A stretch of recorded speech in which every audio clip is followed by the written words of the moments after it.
Want to speak real Spanish from your first lesson? Sign up for your free lifetime account at SpanishPod101.com.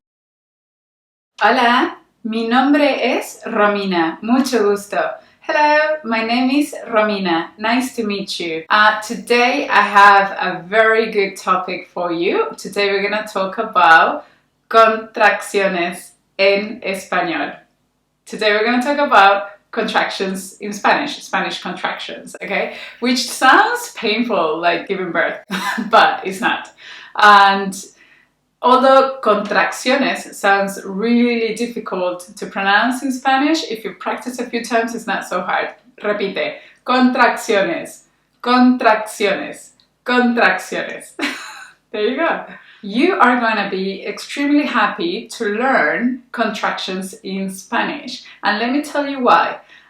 First, if your mother language is English, you have so many contractions in English, okay? Instead of saying I do not, you say I don't. That's a contraction. Instead of saying the whole two words, you fuse these two into one. You just say I don't. You are saving time and you're saving energy, okay? It's all about the economy of the language. That's why contractions occur.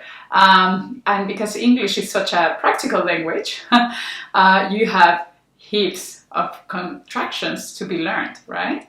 Same thing if your first language is Italian, or maybe you are also learning Italian alongside with Spanish. I'm not sure, I haven't learned Italian myself, but I heard that they have about like 12 or 16 contractions, okay? But in Spanish, good news, amigos, muy buenas noticias. We only have 2. Yes, only 2. Okay.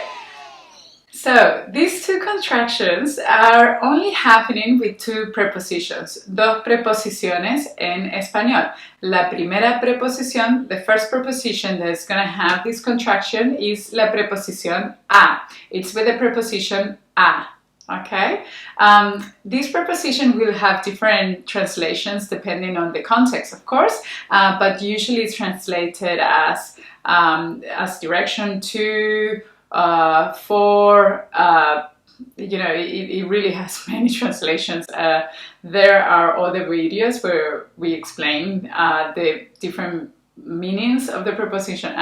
Definitely go back to those. Today I'm just focusing in the contractions and not quite on the meaning of each of these prepositions, okay? Just briefly, I want you to remember that usually is translated as to, okay? La otra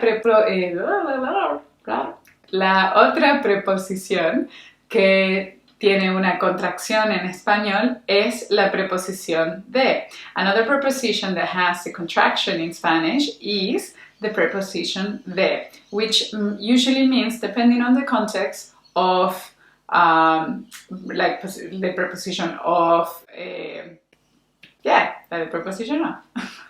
And of course, many other meanings. Definitely go back to other videos where we explain this as well.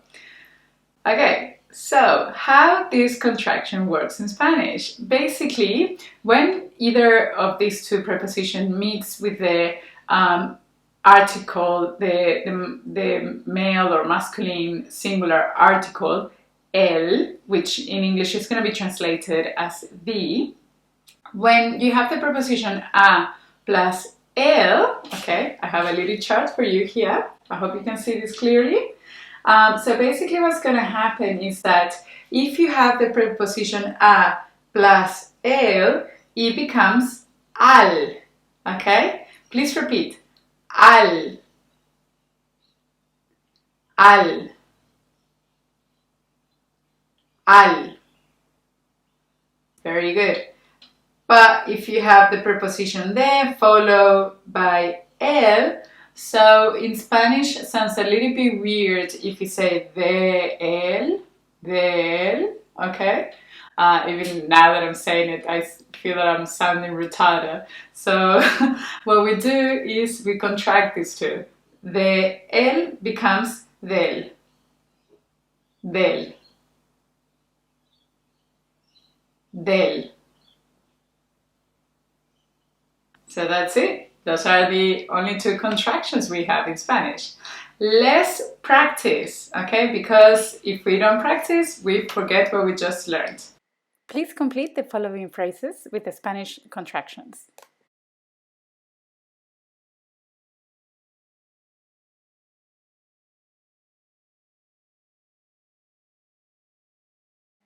Bolivia y Paraguay están al norte de Argentina.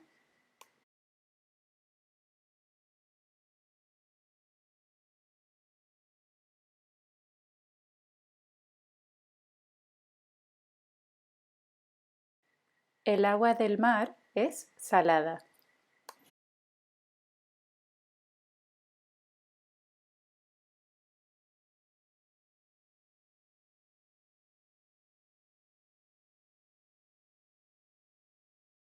¿Vamos al cine?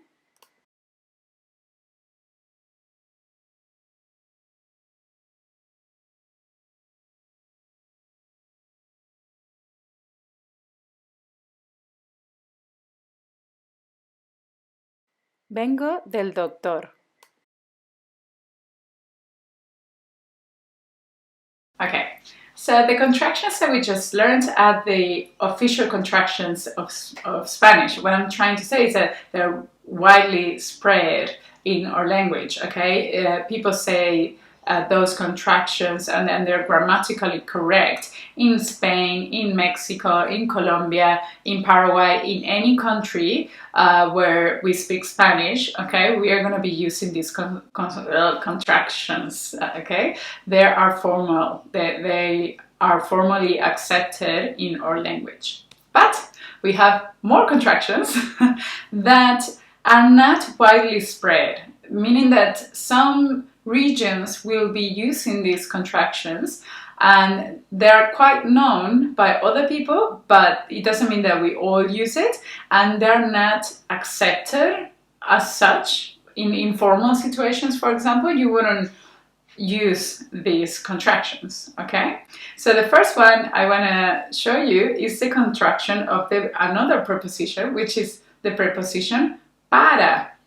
Okay, so instead of saying the whole word, instead of saying para, we get rid of the ra, okay? Instead of saying para arriba, we say pa arriba. Instead of saying para qué, we are gonna say pa qué. Repite, por favor. Pa arriba. Pa qué. Pa arriba. ¿Pa qué? They're really informal, okay? So do not use these ones if you're talking to an elderly person, if you're talking to, I don't know, someone that it's in a hierarchy higher than yourself, okay? Please don't use these ones. Another one that I found adorable in Spanish, I absolutely love it. I don't use it myself, but when I hear other people using this one in Spanish, I just love it. And it's when they drop the D between vowels, okay? For example, some dialects of Cuba, instead of saying pescado, which means fish, right? They will say pescado. Repite, pescado. Pescado.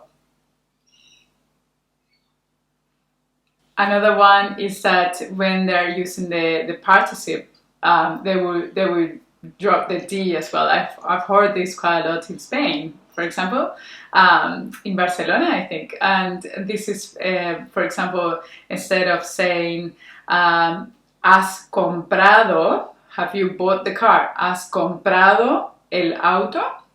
They will say has comprado el auto, which is very cute.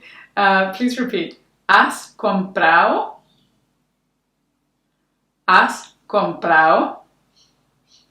And another one that we use quite a lot is with the verb estar, okay? So instead of saying está, the whole thing, we just say ta. Again, this is very informal, so please make sure you only use it in very informal situations with people that you feel very comfortable with. So, for example, instead of saying está bien or está mal, you're going to say está bien, está mal, está mal.